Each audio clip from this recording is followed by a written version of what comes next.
성령님께서 우리 예배 가운데 함께 하시고 또 큰 은혜 받고 돌아가시는 우리 모두가 되었으면 좋겠습니다. 어느 청년부 담당 전도사님이 이렇게 말씀 시간에 이런 말씀을 하셨습니다. 이기적인 기도를 하지 말고 성숙한 기도를 하라고. 자기만의 기도가 아닌 남을 위한, 다른 사람을 위한 그런 기도를 하라고 말씀을 전하셨습니다. 그 말씀을 듣고 은혜 받은 청년부 한 자매가 하나님 앞에 회개 기도를 하게 됩니다. 하나님, 저를 용서해 주십시오. 자매입니다. 네. 지금까지 항상 제가 저를 위해, 제 좋은 배필을 위해 서만 기도해 왔는데 정말 이기적인 기도였습니다. 하나님, 저를 용서해 주세요. 이제 오늘 특별히 부모님을 위해서 제가 기도하겠습니다. 저희 부모님에게 좋은 사익감을 주십시오. 이렇게 기도를 했다고 합니다. 네, 성숙한 기도 과연 무엇입니까? 우리는 하나님 앞에 어떤 기도를 하고 있습니까? 오늘 우리가 읽은 본문 야고보서는요, 야고보 사도가 고난의 문제부터 시작해서 끝을 기도로 맺습니다. 성숙한 삶이라는 그런 주제를 가지고, 인내라는 그 주제를 가지고 야고보서는 우리에게 이렇게 말하고 있습니다. 우리가 시험 가운데, 유혹 가운데, 시련 가운데 어떻게 성숙한 모습을 가질 수 있는가? 우리의 인간관계와 우리의 언어 생활에서 어떻게 성숙한 모습을 가질 수 있는가? 우리의 겸손함과 교만함 가운데 성숙한 성도의 모습은 어떠한 것인가? 어떤 믿음을 가져야 되는가? 어떤 지혜를 가져야 되는가? 또 어떤 물질관을 가져야 되는가? 이렇게 야고보서는 쭉 얘기하고 있습니다. 그래서 오늘 본문의 내용이 나오게 됩니다. 성경은 야고보서를 통해서 성숙한 삶의 모습에 대해서 말씀하고 있습니다. 성숙한 인내를 말씀하고 오늘 이 마지막 부분에서 기도에 대해서 얘기하고 있습니다. 특별히 성숙한 기도에 대해서 말씀하고 있습니다. 비록 기도로 끝내고 있지만 이것은 단순한 기도에 대한 권면이 아닙니다. 야고보서를 지은 저자 야고보는 어떤 사람인 줄 아십니까? 그 야고보 그 인물이 어떤 인물인지 우리가 알게 된다면 이 기도는 단순한 기도가 아니라는 사실을 우리는 깨닫게 될 것입니다. 야고보 그 사도는 누구에게도 감히 견줄 수 없는 중요하고 놀라운 별명을 가지고 있었습니다. 이름하여 낙타 무릎을 가진 사람입니다. 그는 늘 기도했던 사람입니다. 그래서 사람들은 그의 모습을 보면서 그가 얼마나 하나님 앞에 무릎을 꿇었는지, 왜 낙타 무릎이라고 하셨는지 아시나요? 그의 무릎의 모습을 볼 때 낙타의 무릎과 똑같이, 낙타의 무릎과 같다고 해서 그에게 불려진 별명이었습니다. 낙타 무릎을 가지고 하나님께 매달리고 기도했던 야고보가 오늘 우리에게 이렇게 얘기하고 있습니다. 성숙한 기도의 삶은, 성숙한 삶을 마무리하는 기도의 삶은 어떠한 것인가? 오늘 우리가 읽은 본문의 내용을 가지고 성숙한 기도는 언제, 어떻게 해야 하는지 우리가 한번 살펴보도록 하겠습니다. 말씀에 큰 은혜가 있으시기를 바랍니다. 첫 번째입니다. 어려운 일이 있을 때 기도하십시오. 우리 함께 따라해 보겠습니다. 어려운 일이 있을 때 기도하십시오. 우리 삶 가운데 문제가 있으십니까? 그렇다면 기도하십시오. 뻔한 정답이고 뻔한 얘기일 수 있지만 우리의 삶 가운데 고난과 어려움과 힘듦이 찾아올 때 우리가 해야 될 것은 기도밖에 없습니다. 본문 13절 전반부의 말씀을 함께 읽어보도록 하겠습니다. 자막에 올립니다. 시작. 너희 중에 고난당하는 자가 있느냐? 그는 기도할 것이요. 성경은 우리에게 말씀하고 있습니다. 여러분 삶 가운데 고난당하고 계십니까? 어려움이 있습니까? 그렇다면 기도하라고 오늘 본문에서 얘기하고 있습니다. 여기서의 고난은 우리 삶 가운데 아주 큰 문제나 또는 절대절명의 위기만을 말씀하고 있지 않습니다. 쉽게 말하면 우리를 힘들게 하는 것, 우리를 괴롭히는 것, 우리의 일상에서 부딪히는 문제들, 때로는 한숨을 쉬게 하고 스트레스를 받게 하고 골치 아프게 하고 속상한 것들, 우리의 가정과 직장, 학교에서 생기는, 우리에게 생기는 모든 힘들게 하는 것들, 그것들을 다 이야기합니다. 우리 삶 가운데 그런 것들이 있으십니까? 그럴 때일수록 기도하십시오. 어려울 때일수록 우리가 더 기도하고 하나님께 매달려야 합니다. 우리가 기도할 때 하나님은 우리의 상황을 바꾸십니다. 우리가 기도할 때 하나님은 그 상황을 바라보시는 우리를 바꾸게 하십니다. 그래서 성경은 말합니다. 어려울 때 기도하십시오. 오늘 우리 가운데 어려움이 닥쳐오고 고난이 밀려올 때에 우리는 그것에 포기하고 낙심하지 않습니까? 내 삶이 광야 같습니까? 우리가 이런 복음성가를 고백합니다. 광야 같은 세상 주만 의지하며 주의 인도하심. 우리는 광야 같은 생활이 우리의 생활인 것 같이 느껴질 때 우리는 낙심하고 절망하고 포기합니다. 그럴 때일수록 주님을 의지하고 주님을 부여잡고 주님만 따라가시는 우리 성도님들의 삶이 되었으면 좋겠습니다. 제가 고백했던 이 찬양의 모습처럼 우리의 삶이 그렇게 되었으면 너무나 행복할 것입니다. 하나님께 더욱더 매달리십시오. 어려운 일, 고난과 힘듦이 찾아올 때 하나님께 매달리며 기도하시는 우리 성도님들이 다 되었으면 좋겠습니다. 이것은 단순한 권면이 아니라 여러분과 저를 향한 이 저녁에 우리에게 주시는 하나님의 말씀을 믿고 계속해서 나아가시는 우리 삶이 되리라 믿습니다.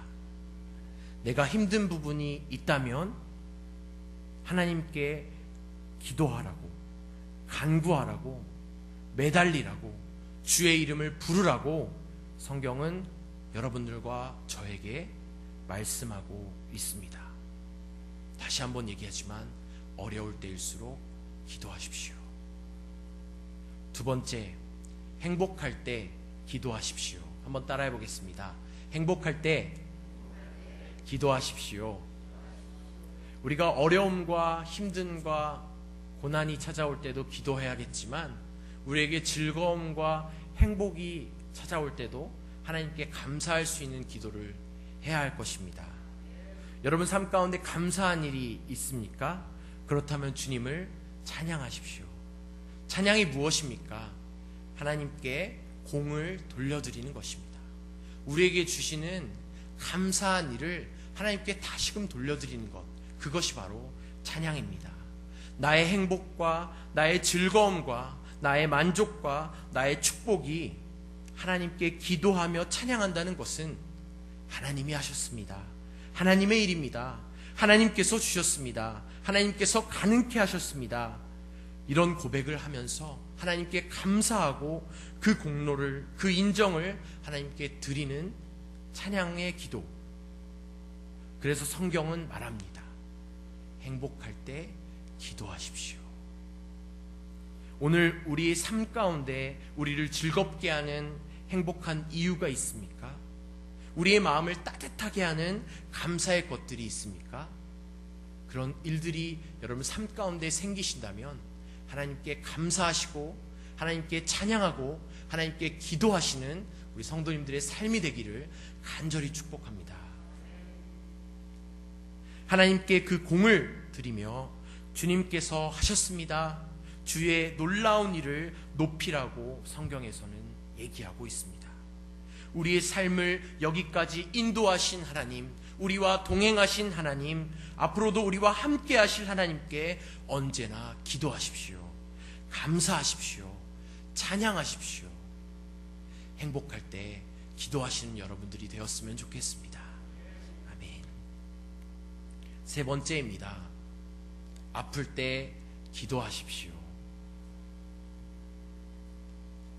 우리 함께 따라해 보겠습니다. 아플 때 기도하십시오. 우리 본문 14절 말씀을 함께 읽어보도록 하겠습니다. 자막에 올립니다. 시작. 너희 중에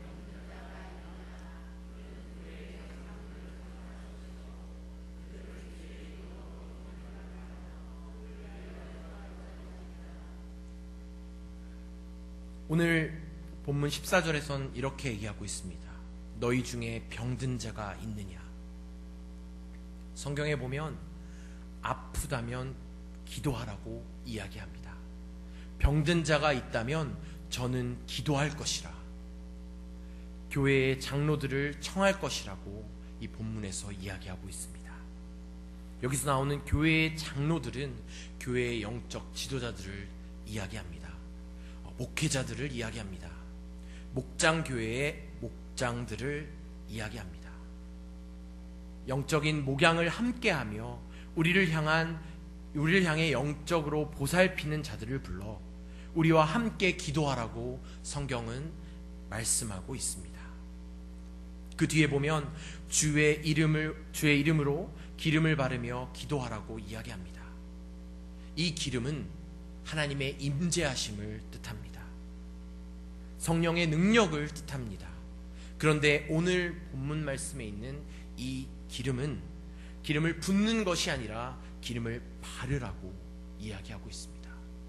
우리가 다윗 왕을 보면 다윗 왕이 사무엘에게 기름 부음을 받지 않습니까? 그리고 왕이 됩니다. 여기서 본문에서 얘기하는 그 기름은 역사적으로 상징하는 그 기름보다, 왕이 부음을 받는 그 기름보다 당시에 가장 많이 활용되고 있던 의약품인, 의료인, 약인 기름의 모습을 나타내고 있다고 볼 수 있습니다. 신약에 보면, 복음서에 보면 선한 사마리아인의 비유가 나옵니다. 강도당한 그 사람은 선한 사마리아인이 기름을 붓고 싸매어준 사건을 우리는 기억하고 있을 겁니다. 그때 그 기름, 오늘 본문에 나온 이 기름과 동일합니다. 기름을 바르는 것은 지금의 약을 먹는 것과 치료받는 것과 같습니다. 그냥 기도하지 말고, 기도만 하지 말고 기름을 바르며 치료를 받으며 약을 먹으며 함께 기도하라고 오늘 성경에선 말씀하고 있습니다. 성경은 우리가 치료받는 것, 병원에 가는 것, 약을 먹는 것을 부정하고 있지 않습니다. 아니, 오히려 그것도 하나님이 주신 것입니다. 하나님께서 만드셨습니다. 하나님의 손길로 우리를 고치시는 하나의 과정인 것입니다. 그러나 정말 중요한 문제가 우리 가운데 있다면 사실 우리는 기도만 하고 약을 안 먹는 것이 문제가 아니라 약만 먹고 기도하지 않은 것이 문제가 아닌가 싶습니다. 우리가 쉽게 아픈 주위에 사랑하는 사람들을 보면서도 약 먹었어? 약 먹어? 라는 말만 하지 정말 그것을 통해 치유하시고 치료하시는 하나님을 향한 기도가 우리 가운데 드려지고 있는가 생각해 볼 필요가 있습니다. 어느 목사님이 이런 간증을 하십니다. 기숙사에 사는 아들이 전화가 왔답니다. 다 죽어가는 목소리로 전화가 왔답니다. 아버지, 일주일 동안 설사가 멈추지 않아 너무 괴롭고 고통스러워서 전화를 드려요. 아들이 너무나 걱정된 목사님은 아들에게 이 약도 챙겨 먹고 저 약도 챙겨 먹고 이것저것 다 챙겨 먹고 잘 몸조심해서 잘 먹으라고 이렇게 다독이면서 전화를 끊었다고 합니다. 그런데 하나님이 자기 마음 가운데, 이 목사님 마음 가운데 말씀을 하시더랍니다. 너는 목사인데 기도도 안 해주고 의사도 아니면서 의사처럼 약만 먹으라고 얘기만 했느냐, 이렇게 말씀을 하셨답니다. 그래서 이 목사님은 마음에 죄책감과 회개하는 마음이 생겨서 그 자리에 하나님 앞에 회개하고 다시 아들에게 전화해서 아들을 위해 기도해 줬습니다. 그리고 계속해서 아들을 위해 기도하겠다고 약속을 했습니다. 한 주 동안 이 목사님이 새벽 기도를 하면서 아들을 위해 열심히 기도하기 시작했습니다. 하나님, 우리 아들을 낫게 해주세요. 일주일 동안 병고에서 시달리는 우리 아들을 치유해 주세요 라고 열심히 기도했답니다. 며칠이 지나자 아들에게 다시 전화가 왔답니다.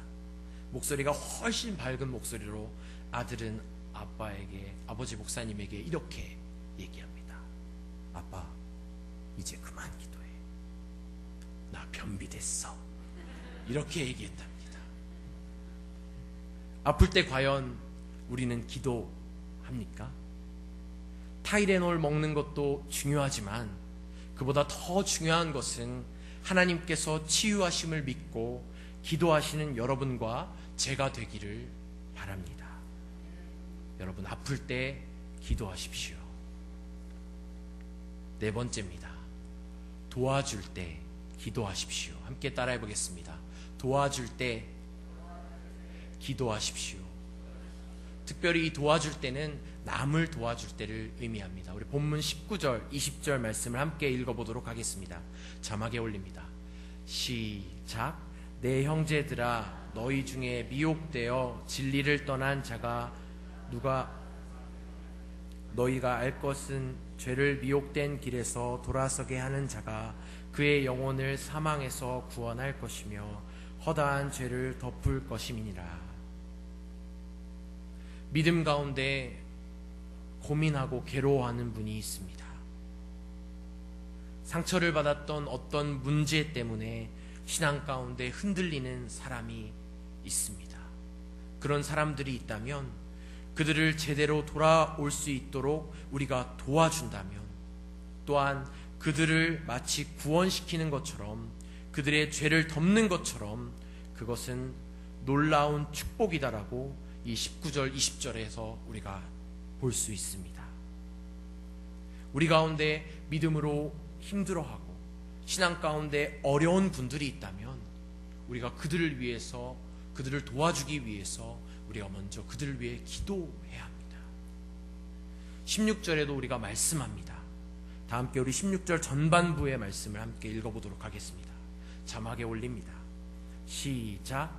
그러므로 너희 죄를 서로 고백하며 병이 낫기를 위하여 서로 기도하라. 오늘 성경은 뭐라고 말씀합니까? 남을 도울 때, 어려운 이웃들이 있을 때, 신앙적으로 기도가 필요한 자가 있을 때 우리는 그들을 위해서 기도하라고 이야기하고 있습니다. 우리는 이것을 네 글자로 중보기도라고 합니다. 오늘 성경은 도와줄 때 기도하십시오, 이렇게 얘기하고 있습니다. 우리가 옆자리에 앉은 사랑하는 우리 성도님들이 있지 않습니까? 그들이 힘들어하고 어려워하고 있을 때 우리가 할 수 있는 것은 무엇입니까? 그들을 위해서 우리가 도움을 줄 수 있는 것도 분명히 있겠지만 우리가 가장 먼저 해야 될 것은 서로를 위해서 중보할 수 있어야 합니다. 서로를 위해서 더 뜨겁게 사랑으로 기도해야 할 것입니다. 도와줄 때 기도하십시오. 사랑하는 성도 여러분, 성숙한 기도는 언제 해야 하는 겁니까? 어려울 때 기도해야 합니다. 행복할 때 기도해야 합니다.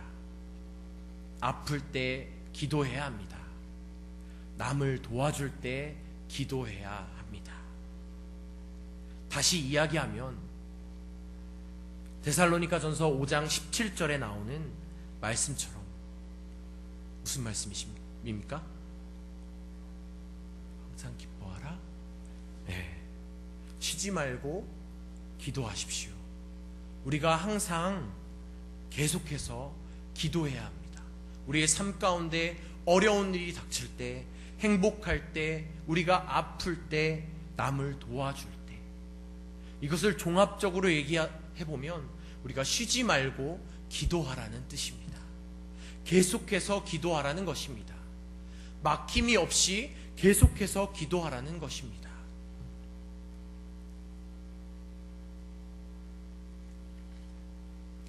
내 일상에서 모든 면에서 하나님을 의지하고 하나님께 간구하고 하나님 앞에 나아가시는 우리 성도님들의 삶이 되기를 간절히 소망해 봅니다. 말씀을 정리합니다. 성숙한 기도는 삶 가운데 녹아져 나오는 모든 것을 하나님께 아뢰며 대화하는 것이 바로 성숙한 기도의 모습입니다. 그것을 바로 성경에서는 얘기하고 있는 겁니다. 우리가 날마다 성령님과 동행하면서 성령님과 함께하면서 우리가 주 예수 앞에 모든 것을 다 아뢰는 우리의 모습이 있기를 간절히 소망합니다. 우리가 어려움만 있을 때 하나님 앞에 고백하는 것이 아니라 모든 상황 가운데, 모든 형편 가운데, 모든 생활 가운데, 모든 면에서 하나님께 부르짖고 하나님을 의지하고 하나님만을 바라보며 하나님께 모든 것들을 아뢰는 우리 성도님들이 다 되시기를 주님의 이름으로 축복합니다. 우리 함께 기도하겠습니다. 우리 시간에 두 가지를 놓고 함께 기도했으면 좋겠습니다. 하나님과 대화이고 영적인 호흡인 기도가 내 삶에서 끊어지지 않게 해달라고 기도했으면 좋겠습니다. 두 번째로 나를 위한 기도보다 다른 사람을 위해 더 많이 기도할 수 있는 그런 사람이 되게 해달라고 기도했으면 좋겠습니다. 이 두 가지를 놓고 우리 함께 기도하며 나아가겠습니다. 기도하겠습니다.